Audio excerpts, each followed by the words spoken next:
Imagine walking into a cave, believing you'll be back before sunset.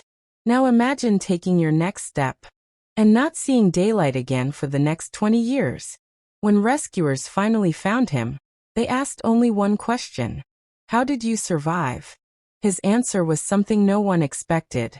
This is the story of Ethan Carter. At 28 years old, Ethan Carter had spent most of his life chasing places that didn't exist on ordinary maps.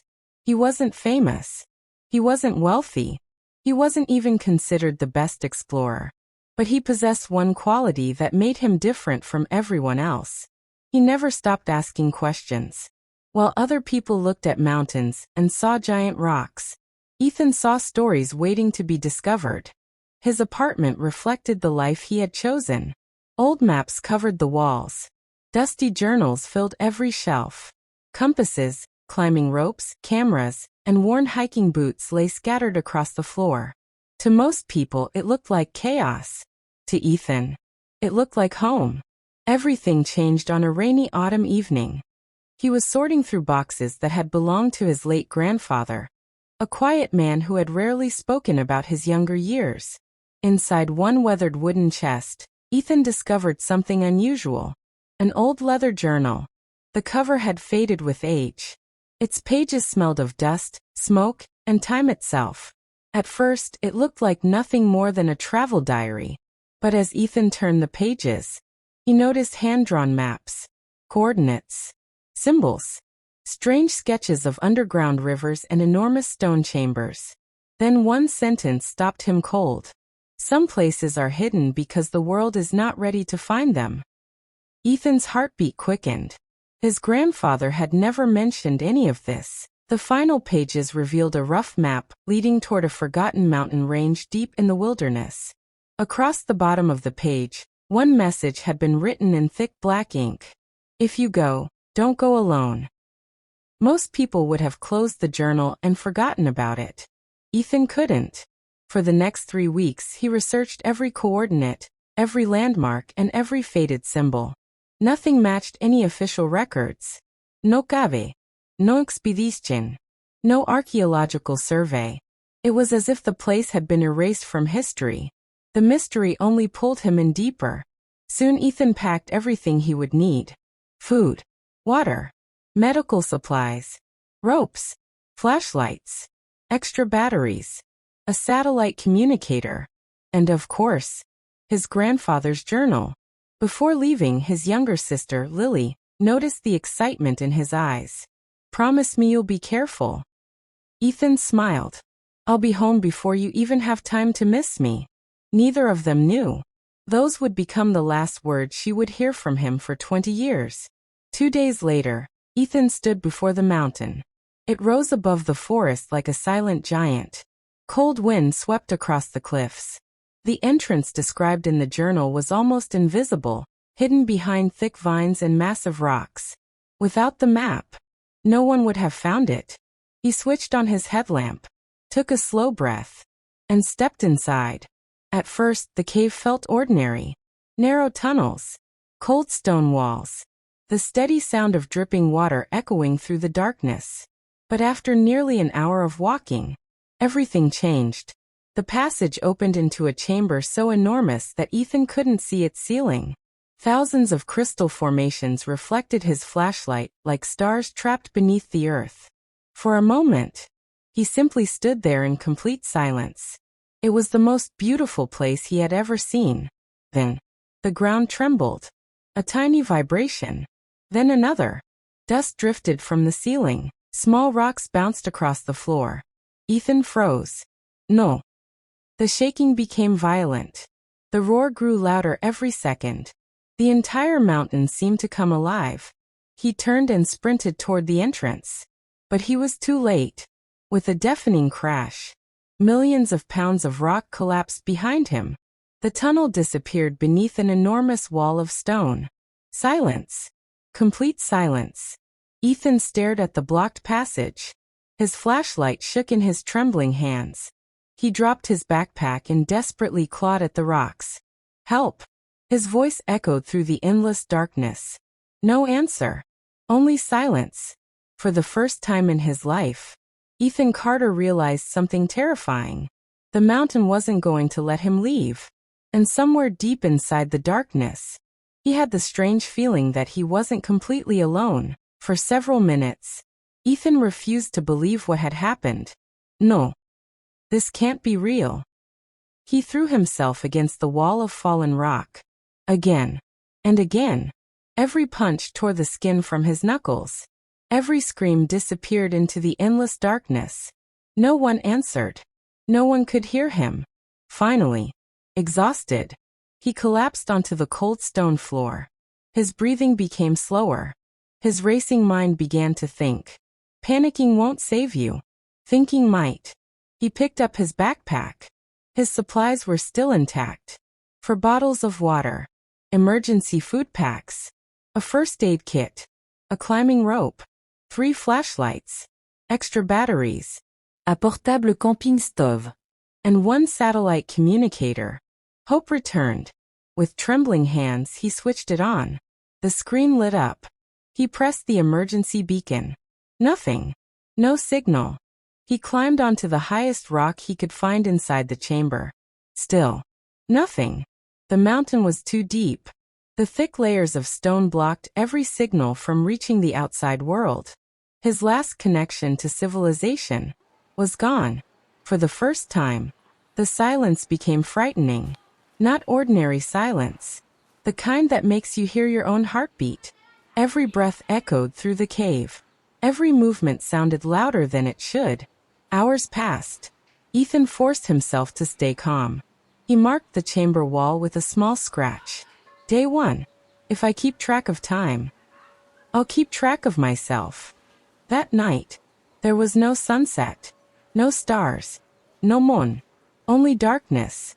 The beam of his flashlight became his entire world.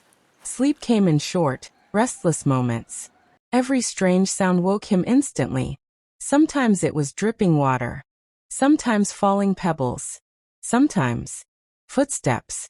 At least, that's what they sounded like. Slow. Heavy. Crunch. Crunch. Crunch. Ethan grabbed his flashlight. Who's there? Silence. He swept the light across every corner of the chamber. Nothing. Empty rock. Empty darkness. He laughed nervously. I'm hearing things. He had to be. The next morning, or what he guessed was morning, he began searching for another exit. If the entrance was sealed, there had to be another way. Hours of exploring led him through twisting tunnels. Some were so narrow he had to crawl. Others opened into breathtaking underground halls filled with towering crystal pillars. Then, he found something impossible. A wooden torch. Not modern. Ancient. Half buried beneath layers of dust. Someone had carved symbols into its handle. Ethan carefully brushed away the dirt. The wood was old. Very old. But it wasn't fossilized. Which meant, someone had once stood exactly where he was standing now. His pulse quickened. Maybe someone found another exit. Hope returned. He continued deeper.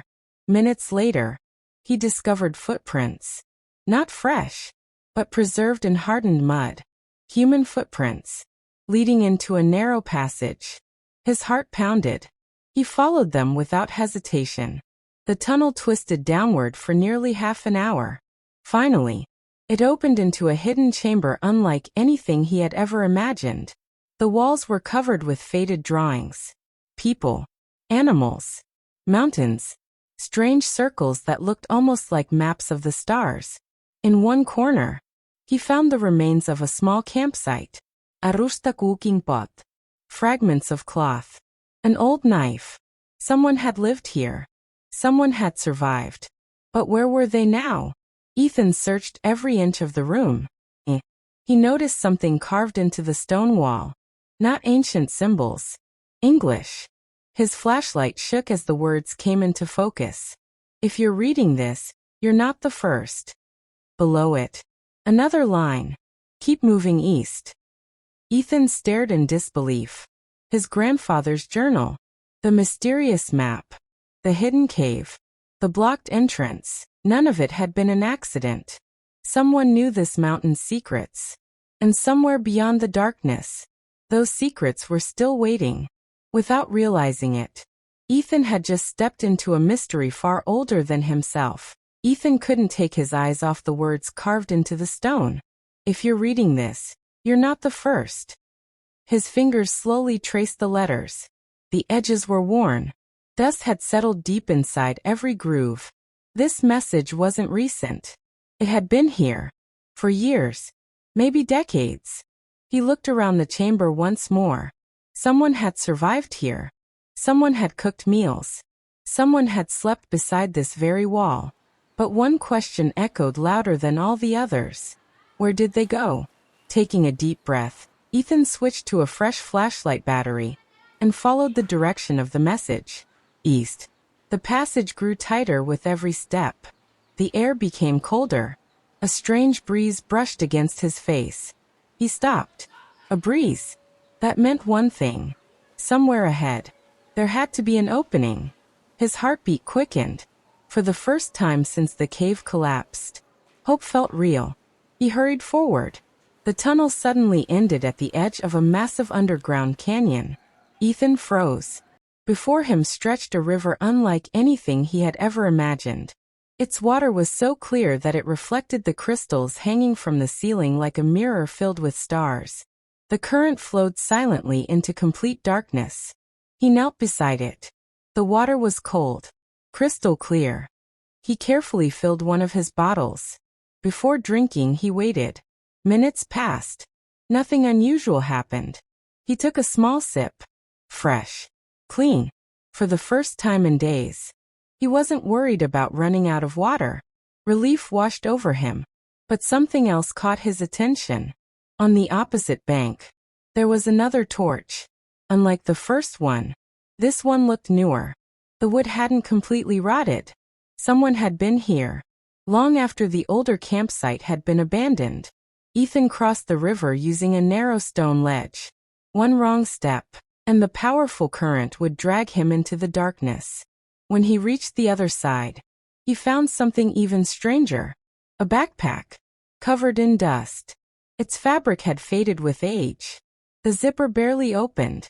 Inside were a compass, a cracked camera, an empty notebook, and a faded photograph. Ethan held it beneath his flashlight. The picture showed 3 smiling explorers standing in front of the same mountain. On the back, someone had written, "Summer Expedition, 1998. His breathing stopped. 28 years ago. They had found the cave too. But there were no reports. No rescue mission. No records. It was as if they had vanished from history. As Ethan slipped the photograph into his pocket, a sudden sound echoed through the canyon. Knock. He turned. Nothing. Then again. Knock. Knock. It wasn't falling rocks. It was rhythmic. Almost deliberate. He slowly switched off his flashlight. The cave fell into complete darkness. For several seconds, he stood perfectly still. The knocking continued. Closer this time. His pulse thundered in his ears. Then, far across the canyon, a tiny light appeared. Not a crystal. Not a reflection. A moving light. Like the flame of an old lantern. It drifted slowly through the darkness. Once. Twice. Then it disappeared behind a wall of stone. Ethan's mouth went dry. There was only one explanation. Someone else was inside the mountain. He wanted to call out. Every instinct told him to. But another voice inside his mind whispered, what if whoever is carrying that light doesn't want to be found? So he remained silent. Watching. Waiting. The light never returned. That night, Ethan couldn't sleep. Every sound seemed louder than before.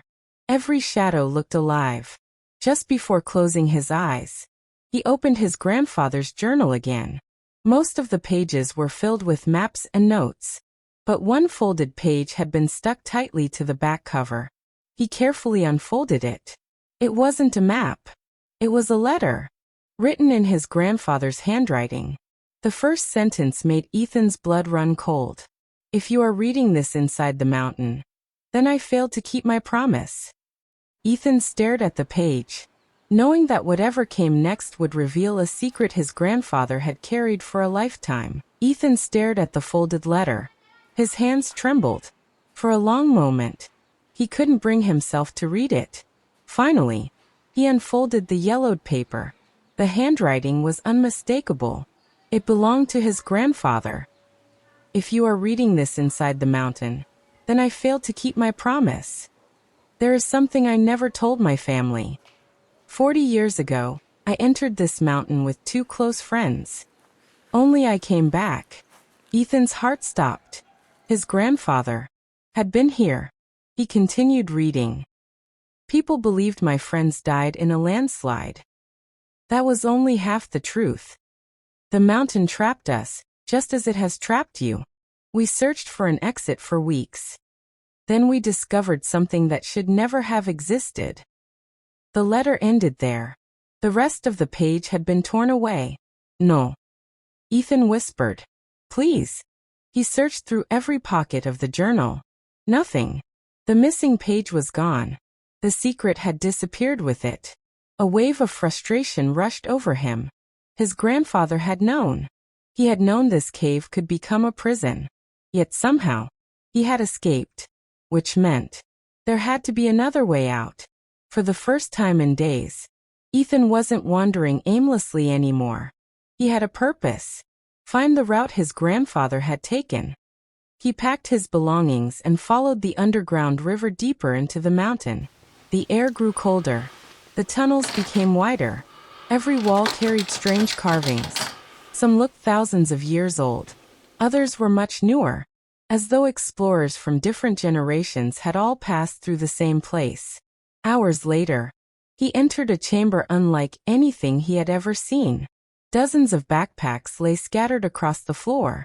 Rusted climbing gear, broken lanterns, old helmets, torn ropes, a child's tiny red shoe. Ethan slowly turned in a circle. People hadn't just entered this cave. They had disappeared inside it. One backpack caught his attention. Its leather tag had almost faded away. He wiped off the dust. A date appeared. 1986. Then another. 1971. Another. 1958. The mountain had been claiming lives for generations. His breathing became heavier. How many people had entered, never knowing they would never leave? As he stood in silence, a soft sound echoed through the chamber. Top, top, top. It wasn't dripping water. It was deliberate. Like someone striking stone with metal. Ethan switched off his flashlight. Darkness swallowed him. The tapping continued. Closer. Closer. Then, a faint orange glow appeared at the far end of the chamber. The same mysterious light he had seen the night before. Only this time, it didn't disappear. It slowly moved toward him. His pulse raced. Every instinct screamed at him to run. Instead, he stood perfectly still. The light stopped about 30 feet away. For several seconds, nothing happened. Then a weak voice echoed through the darkness. So, you're still alive. Ethan's eyes widened. It was a human voice. Old, fragile, but unmistakably real. He raised his flashlight with shaking hands. The beam illuminated a thin, gray-haired man with a long beard. His clothes were patched together from pieces of old backpacks and faded fabric. In one hand, he held an oil lantern. In the other, a wooden walking stick. The old man looked at Ethan with tired eyes. Then he smiled. I've been waiting for someone to find me. Ethan could barely speak. Who are you? The old man took a slow breath. My name is Samuel. I've been trapped inside this mountain for 37 years. The cave had claimed another victim, but somehow, against all odds, he had survived. For several seconds, neither man spoke. They simply stared at each other.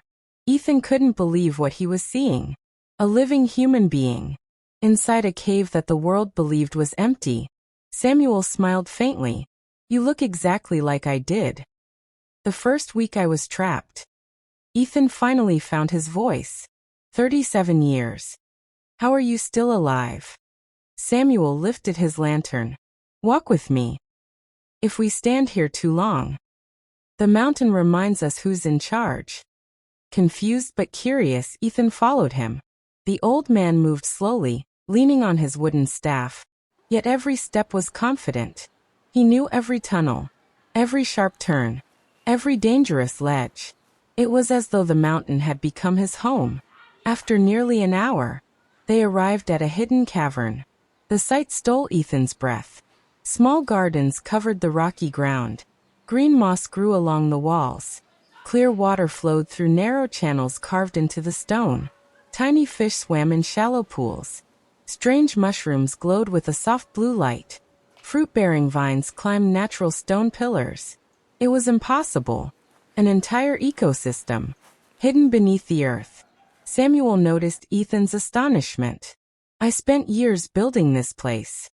Nature did the rest. He handed Ethan a bowl filled with fresh water. Drink. You'll need your strength. For the first time since entering the mountain, Ethan ate a real meal. Fresh fish, edible mushrooms, wild roots. It wasn't luxurious, but it was enough to survive. That evening, they sat beside a small fire fueled by natural gas, seeping from cracks in the rock. The warm light danced across the cave walls. Samuel stared into the flames. I wasn't alone when I entered this mountain. There were 4 of us. We believed we had discovered the greatest archaeological site in history. Ethan listened carefully. What happened? Samuel closed his eyes. We became greedy. We stopped thinking about escaping. We wanted answers. We kept digging. And the mountain buried our only way out. Silence filled the cavern. After a long pause, Samuel continued. The others didn't survive. Some gave up hope.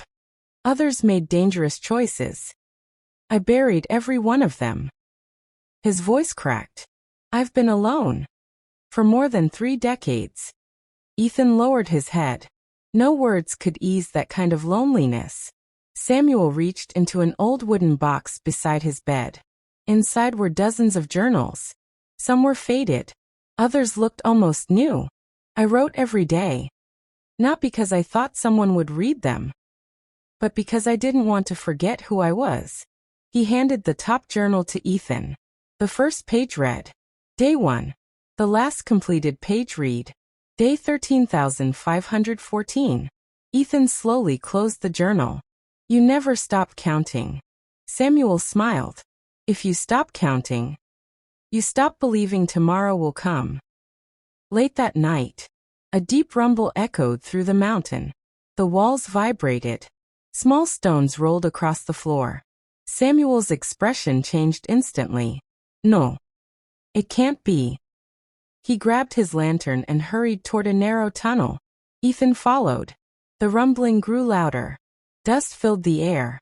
Then, a massive section of the cave ceiling collapsed only a few feet behind them.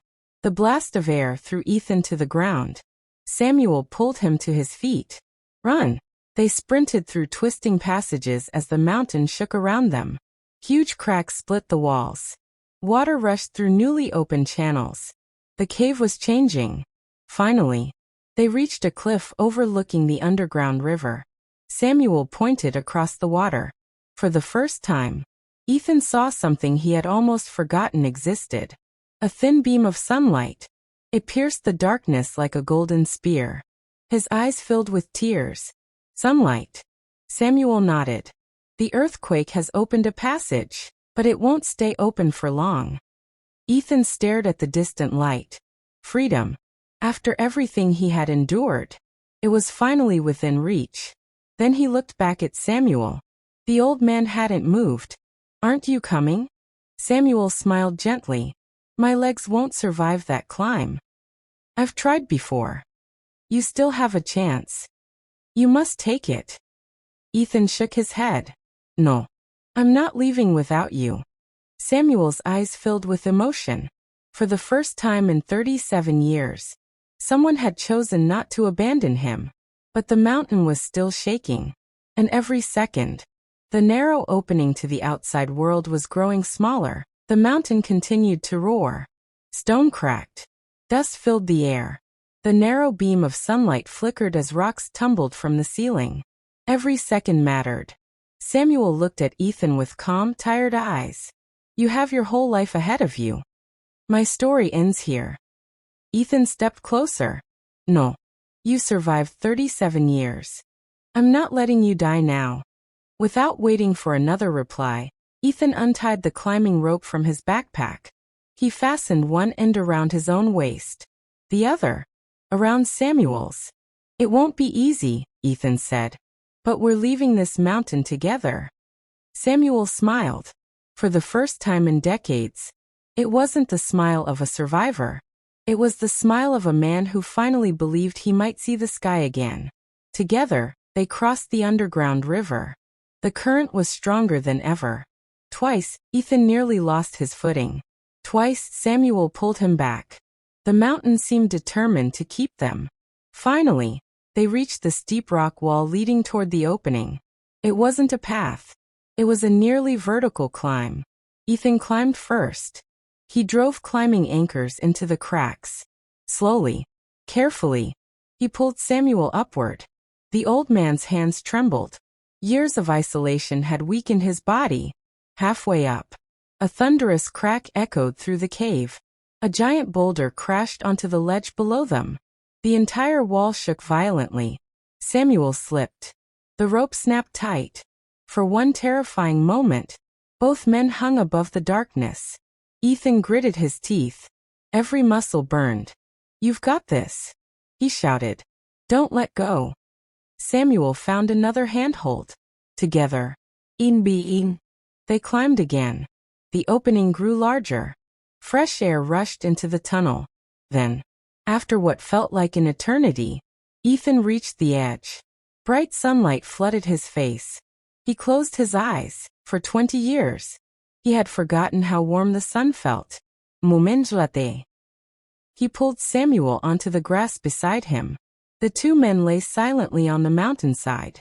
Above them stretched an endless blue sky. White clouds drifted peacefully overhead. Neither man spoke. They simply watched the sky. Tears rolled down Samuel's face. I never thought I'd see this again. Hours later, a hiking group spotted them from a nearby trail. At first, no one believed their story. Two thin, exhausted men emerging from a mountain that had been considered empty for generations sounded impossible. Emergency helicopters arrived. Doctors rushed them to the nearest hospital. News spread across the country within hours. Man declared dead 20 years ago found alive. The headline appeared on every television screen. When Ethan's younger sister, Lily, saw the news, she froze. She stared at the photograph. Older, bearded, thin, but unmistakably her brother. She drove through the night to the hospital. When she entered Ethan's room, they looked at each other in complete silence. 20 years had changed them both. Then Lily whispered the words she had dreamed of saying for half her life. You came home. Ethan smiled through his tears. I told you I'd come back. They embraced for a long time. Neither wanted to let go. Samuel's story also touched millions of people. He was reunited with the younger brother who had spent decades believing he was gone forever. The journals Samuel had written became a symbol of hope around the world. People were amazed that someone could endure such loneliness without giving up. Months later, Ethan returned to the mountain one final time. Not to explore. Not to search for treasure. Only to say goodbye. He stood quietly at the entrance. The wind moved gently through the trees. Then he placed his grandfather's journal on a flat stone. The mountain had taken enough. Some secrets deserved respect. Others were never meant to be owned. As Ethan turned to leave, he looked back one last time. He no longer saw the place that had stolen 20 years of his life. He saw the place that had taught him the true value of every sunrise, every family reunion, every ordinary day. Because in the end, the greatest treasure hidden inside the mountain wasn't gold. It wasn't ancient knowledge. It was the chance to come home.